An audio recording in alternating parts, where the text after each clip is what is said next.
Welcome guys, and welcome to another video.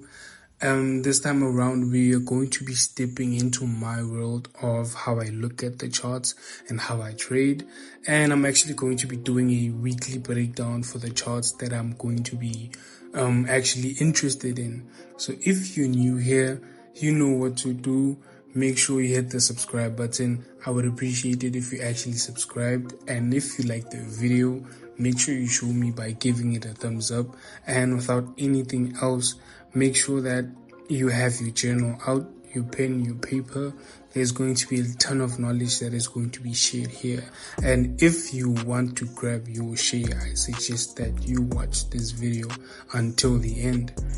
So with anything else being said, let's get into it. So now we're gonna take a closer look to GBPUSD. It's more or less the same narrative or the same kind of price action that happened within the Nasdaq. So initially what we can see is that the market had been bullish previously before the 13th. So now what the market ended up doing was being so bullish that we ended up changing character into a bullish order flow. So going down to a smaller time frame, the order flow that has actually started to take place, it started off on a very smaller time frame. On a smaller time frame, the change in character happened as these highs got broken over here. This is not defined as a valid high because the market does not break the previous low. So only if the market breaks the previous low as it's going down is this high going to be considered as a very strong point of interest. And because that did not happen, I could not classify that as a valid break of structure or a valid change of character as of yet, all the way until we broke this high over here. Why? Because the market did break its previous low, confirming that the trend is bearish. So this high was the last standing point of proving that the market is indeed bearish. So when the market broke that high, it then became clear that okay, we could be looking at the possibility of a bullish momentum in the coming week.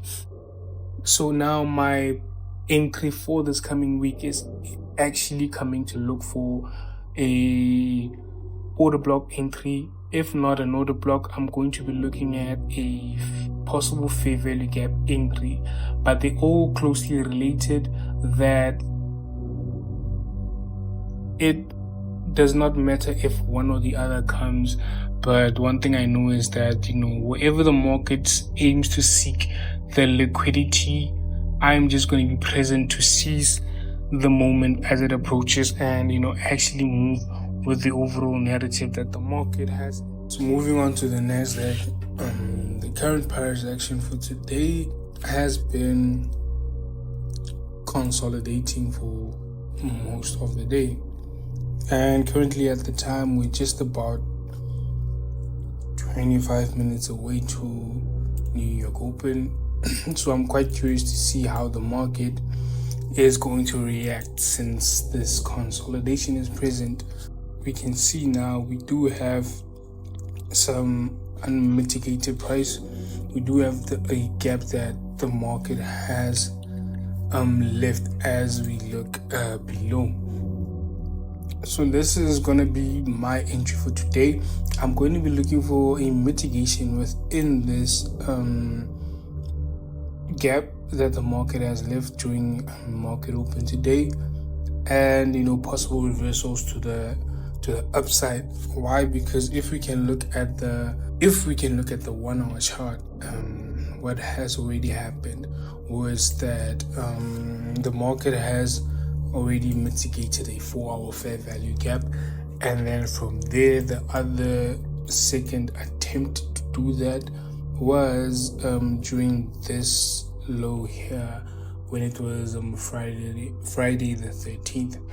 So since then, we've had an accumulation to the upside. The market changed character as we were moving away from this 4-hour fair value gap, and the market has not been able to give a proper mitigation of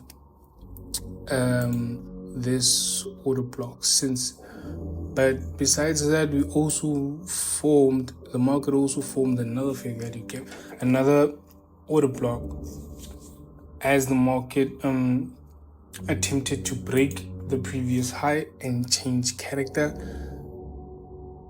So since that break and change of character, no other structure or this market structure hasn't been mitigated since.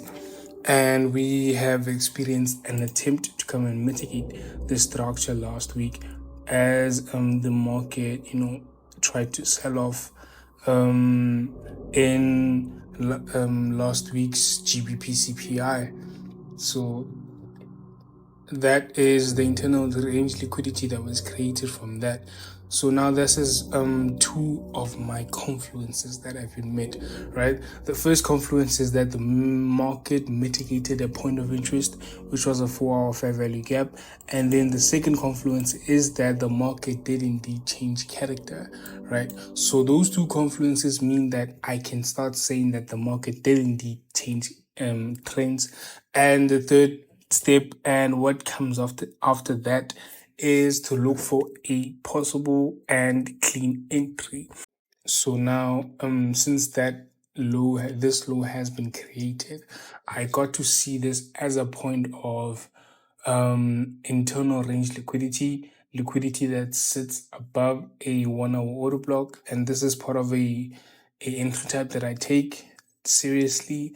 So when I get to see this over the weekend, it got to make me realize that this is the possible trade I could have entered when the time came, and as the PPI hit on Friday. But that's that. I did not get to enter. I was looking at GBPUSD at the time. So, when the time came for me to execute, I was not on the market. And what I wanted was what I usually wait for until I get my entry is to wait for mitigation. And then after the mitigation, this is now where the market comes into play, or where where patience comes into play and experience comes into play, right? And now the formations that form within a point of interest is what defines, what needs to happen next. And guess what happened? A gap occurred when the market opened today morning, as the trading week started. And as you can see, again, the market attempted to mitigate more than once, and this time it was very close for mitigation. So now I'm looking for an actual mitigation off of this level, with my stop placed below sell side liquidity. And if the market triggers, I'll be managing the risk accordingly. Again, on the buy side, we do still have buy side liquidity, which is also the high of the day. So I want to see if we get to go into sell side liquidity and grab the high of the day, so that we can actually define this as a bullish trend. Only if we get to grab sell side liquidity first before we eventually go and grab buy side. And within this higher fair value gap is where I'm going to be closing my trade and awaiting further confirmation that the market may have in store. So I'm going to be keeping this chart very simple. If the market does decide to trickle to the upside from this point, I won't be in a rush to enter this trade. I'm looking for this specific price movement.